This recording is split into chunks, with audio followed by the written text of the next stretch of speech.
नाही सगळ्यांच्या येणार आहे बोलायला.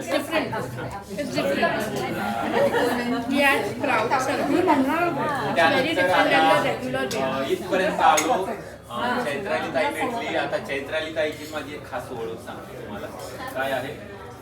2 वर्षापूर्वी तिने श्रेया ताईच्या हॉटेलचं प्रमोशन केलं म्हणजे हॉटेल आहे. तर त्यावेळेस आमचा कॉल झाला होता. तो जवळ 1-1.5 तास कॉल चालला होता आणि तिला मी माझ्या मिसेसची स्टोरी सांगितली होती. माझी स्टोरी प्लस तिची स्टोरी. तिची स्टोरी अशी आहे 1 मिनिटात सांगा तुम्हाला.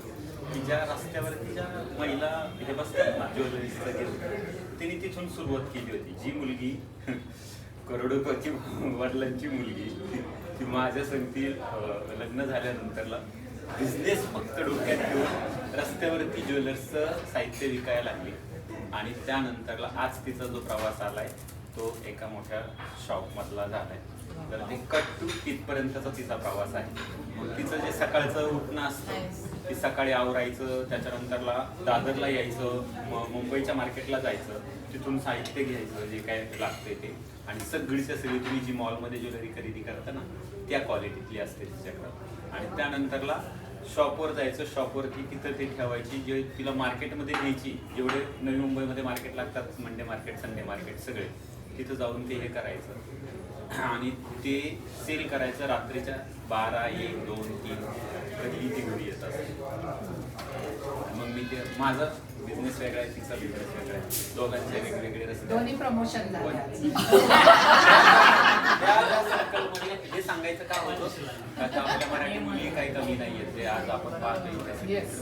तर असा हा प्रवास आहे आमच्या दोघांचा. आज कुठेतरी काही छान असं व्यवस्थित आम्ही रन करत आणलेला आहे. हा प्रवास सगळा मी ताईला सांगितला तेव्हा आमचा कॉल झाला आणि एकदा व्हिजिट देणार होती माझ्या शॉपला.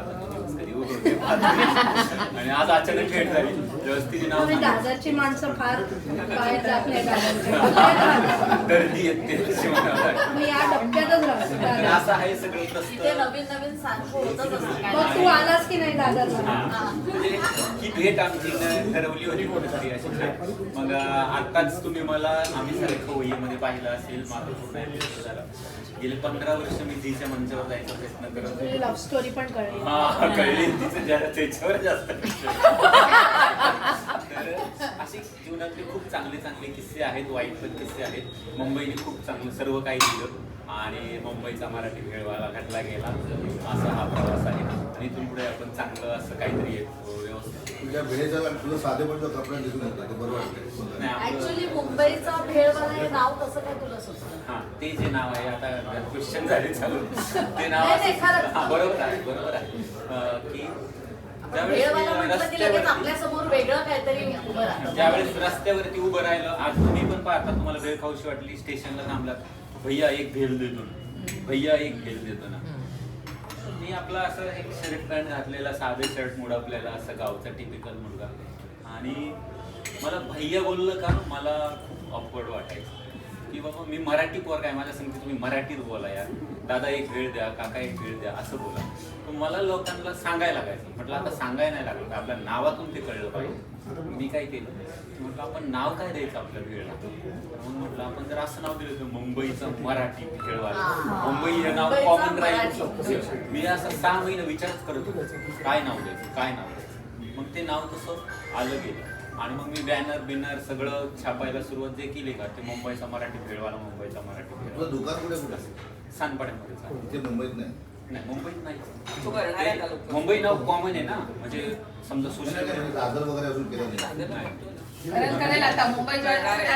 काय आहे सगळ्या बाजूंनी विचार केला की आज जी आपण जे फूड खातोय त्याला खूप जपावं लागतं. आता पावगड झालेलं आहे त्यामुळं प्रत्येक गोष्टीचं पाऊल टाकताना मला खूप विचार करून टाकायला लागतो. माझं नाव एकतर हिट लिस्टला असतं कधी का तर तेवढं नाव कमवून ठेवलेलं आहे. आता खेड मंचर जुन्नर आंबेगाव तालुका म्हटलं तर फ्रॉडच्या बाबतीत लई जवळ आलेला आहे आणि दूध भेसळीचं तुम्ही पाहिलं असेल तर हॉटेलवर तो विषय प्रॉब्लेम कसा झालाय तुला मी थोडक्यात मी त्या इंडस्ट्रीतला एक असते गरज आणि एक असते आवश्यकता. आपण ते लोकांना ती गरज वाटते की का गरज करतात हे, पण ते गरज नाही, ती आवश्यकता आहे आपली. हां तर नवीनच एक पाऊल असं फुकून फुकून टाकतोय. त्यामुळं करायचं तर चांगलं करायचं, नाहीतर मग तिकडं लक्षच नाही असं वाटतं. होणार आहेत तुमच्यापर्यंत दादरमध्ये इतरत्र ठिकाणी प्रत्येक ठिकाणी भेळची शाखा ओपन करणार आहे.